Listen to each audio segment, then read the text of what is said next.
నమస్కారం ఈటీవీ 360కి స్వాగతం ముందుగా ప్రధానాంశాలు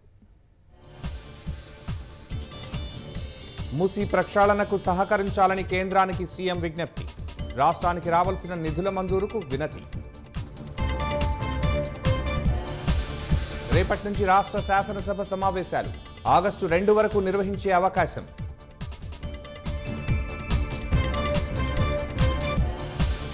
317 జీవో వివాదాల పరిష్కరణపై ఉపసంఘం కసరత్తు ఉమ్మడి జిల్లాల వారీగా సర్వీసును పరిగణించాలని నిర్ణయం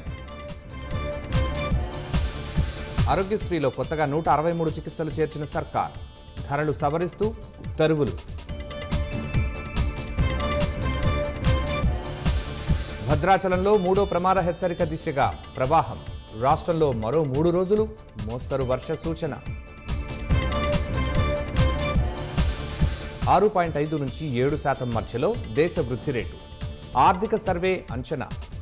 ఏటా 78.5 లక్షల ఉద్యోగాలు కల్పించాలని సూచన బీహార్కు ప్రత్యేక హోదా సాధ్యం కాదన్న కేంద్రం ఎన్డీసీ నిబంధనల మేరకు ఇవ్వలేమని స్పష్టీకరణ